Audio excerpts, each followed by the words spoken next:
వికారాబాద్ జిల్లా పరిగి మార్కెట్ యార్డ్లో రైతు పండుగ కార్యక్రమం నిర్వహించారు. ధాన్యం కొనుగోలు కేంద్రాల్లో రైతులకు అన్ని రకాల సౌకర్యాలు కల్పిస్తున్నామని, ధాన్యం అత్యధికంగా దిగుబడి జరుగుతోందని మార్కెట్ యార్డ్ అధికారి తెలిపారు. పరిగి పరిసర ప్రాంతాల్లో 28 కొనుగోలు కేంద్రాలను ఏర్పాటు చేశామన్నారు. ఐకేపీ డీసీఎంఎస్ ద్వారా ధాన్యం కొనుగోలు చేయడం జరుగుతుందని అన్నారు. రైతులు దళారుల చేతిలో మోసపోవద్దని, ప్రభుత్వానికి తమ ధాన్యాన్ని అమ్ముకోవాలని సూచించారు.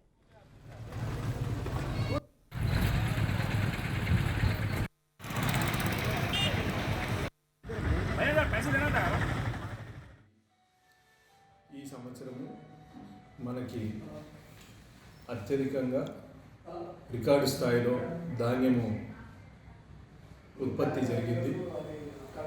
దీని సందర్భంగా రాష్ట్ర ప్రభుత్వము ప్రతిష్టాత్మకంగా రైతు పండుగలు నిర్వహిస్తున్నారు. అందులో భాగంగా మార్కెటింగ్ శాఖ నుండి రైతు సోదరులందరికీ తెలియజేయడం ఏమనగా, మన వికారాబాద్ జిల్లాకు వచ్చేసరికి ఈ సంవత్సరము సుమారు 3,30,30,000 క్వింటాల ధాన్యము దిగుబడి అంచనా వేయడం జరుగుతుంది.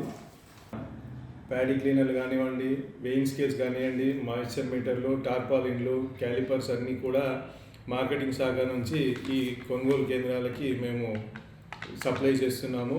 వీటి ద్వారా వీళ్ళంతా కొనుగోలు కేంద్రాల్లో ధాన్యం సేకరించి రైతు వద్ద నుండి కొనుగోలు చేస్తున్నారు. కాబట్టి రైతులందరూ ఎవరు కూడా దళారుల దగ్గర తమ ధాన్యాన్ని అమ్మి తక్కువ ధరకి అమ్మి నష్టపోవద్దని